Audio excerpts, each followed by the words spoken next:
esse poder sofreria uma grande ferida. Quando que recebeu a ferida, queridos? Em 1798, quando Pio VI foi aprisionado, foi levado para o exílio, onde morreu no ano seguinte. Agora, essa ferida mortal, ela começou a ser curada logo em seguida, pouco tempo depois. Já em 1800, o Papa Pio VII já havia sido novamente coroado como Papa. Não tinha mais a mesma autoridade temporal que Pio VI, mas já começou ali um processo de cura. Esse processo levou muitos anos, de 1798 até 1929. Em 1929, Benito Mussolini, ditador italiano, assinou o Tratado de Latrão. Entre outras coisas, no Tratado de Latrão, o governo italiano devolve para a Igreja Católica Apostólica Romana um pequeno território, que era um bairro ali de Roma, que se tornaria então o Estado do Vaticano, é um país, era um bairro de Roma, agora vira um país, ok? A Santa Sé, no Estado do Vaticano. O Tratado de Latrão ainda dá milhões, né,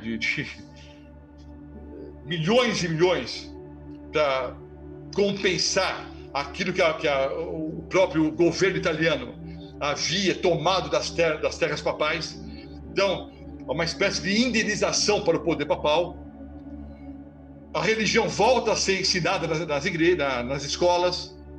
Então, agora, a partir de 1929, é devolvido de uma forma plena para o Papa o poder religioso, o poder, né, espiritual e também o poder temporal, que agora ele se assenta como o rei, como imperador, né, como líder político do Estado do Vaticano. A ferida mortal já foi curada? Não, não foi curada. A ferida mortal será totalmente curada, queridos, quando houver, então, um decreto dominical que vai ocorrer no futuro muito próximo. Eu deveria, numa outra aula, explicar a segunda besta de Apocalipse 13. Mas isso eu vou explicar em 2 minutos, né? Eu tenho que explicar em 1 hora. A segunda besta do Apocalipse 13, queridos, é a besta que surge da terra. Leia depois. A besta que surge da terra, ela surge de um lugar pouco habitado. Os sinais apontam claramente, queridos, para o que seria os Estados Unidos da América do Norte. A segunda besta do Apocalipse 13 é o poder americano. Num futuro próximo, haverá uma união entre igreja e Estado. Quando houver essa união entre igreja e Estado, a primeira besta do Apocalipse 13, com a segunda besta do Apocalipse 13, que é o poder americano, quando houver essa união, eu deveria explicar isso em 1 hora, estou explicando em 1 minuto. Quando houver uma união, isso é histórico, sempre que há união entre poder civil e poder religioso, por isso que nós, adventistas do 7º dia, defendemos a separação entre igreja e Estado. E não defendemos só para a igreja adventista, não. Nós queremos liberdade religiosa para todas as igrejas e para todas as religiões. Nós somos os campeões da liberdade religiosa. Porque nós sabemos pela profecia bíblica, queridos, que no futuro muito próximo haverá uma união, isso é bíblico, entre poder religioso e poder estatal. Poder do Estado com poder religioso. Isso vai gerar um grande poder perseguidor. Estamos numa grande crise econômica, que se agravou agora com o coronavírus. Eu não sei o que vai acontecer o ano que vem, queridos.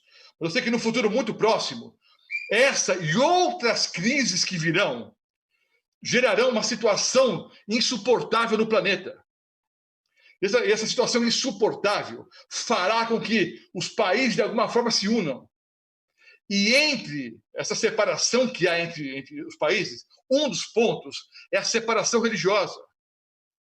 Você sabe, por exemplo, que há disputas entre cristãos e muçulmanos, entre católicos e protestantes. Então, vamos nos unir.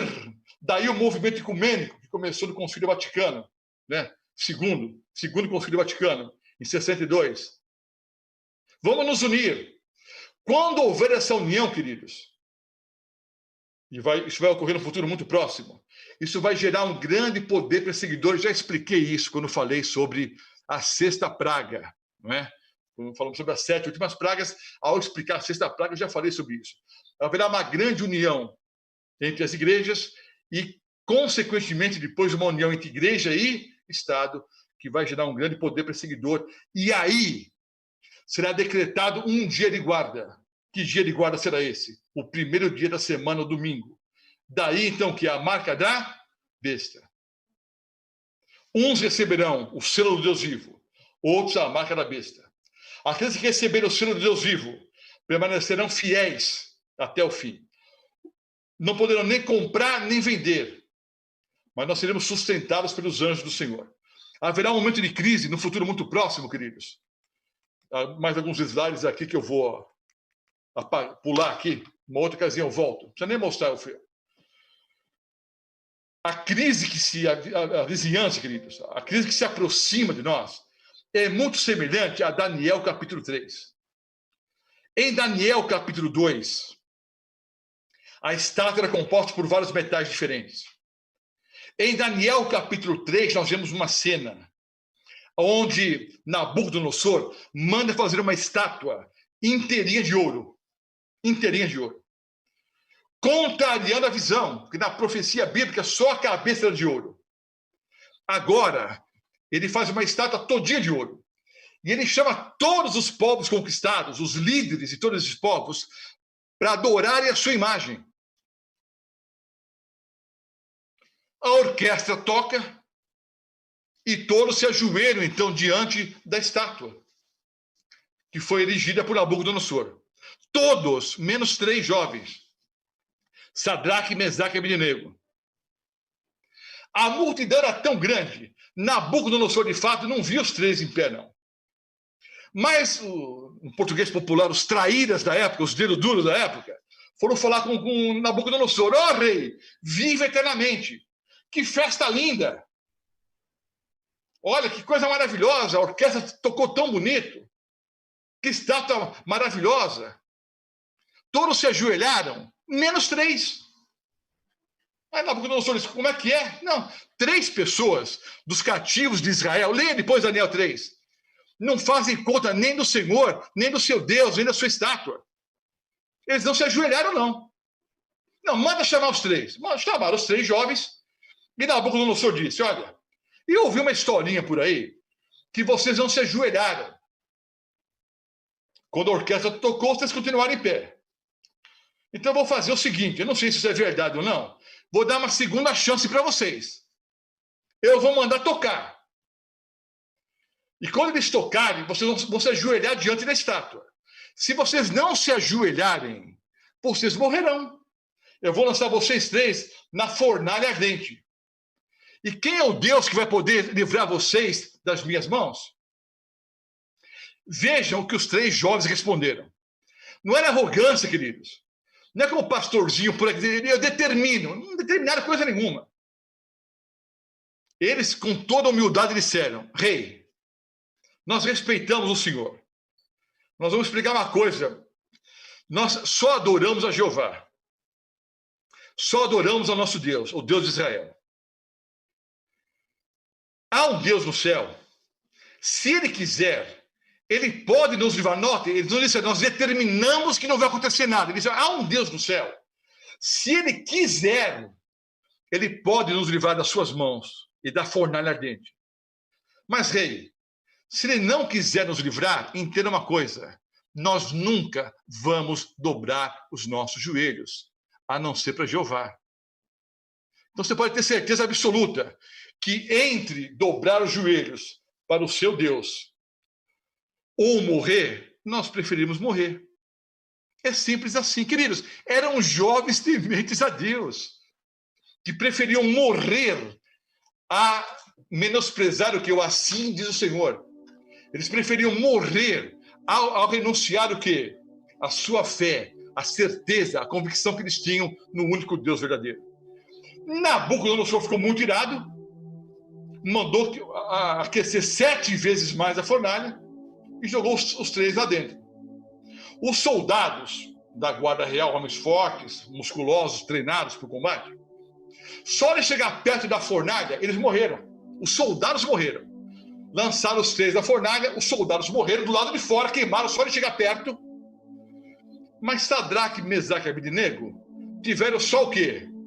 Estavam amarrados, as cordas foram queimadas. O cabelo não queimou, a roupa não queimou. Pelo contrário, eles começaram a passear no meio da fornalha. Aí Nabucodonosor, sentado no trono, se levantou, esfregou os olhos e disse: espera um pouco, o que está acontecendo? Nós lançamos 3 pessoas da fornalha. E agora eu vejo 4 passeando no meio do fogo. E o 4º é semelhante ao filho dos deuses. Aí Nabucodonosor errou, não é? Porque não era o filho dos deuses.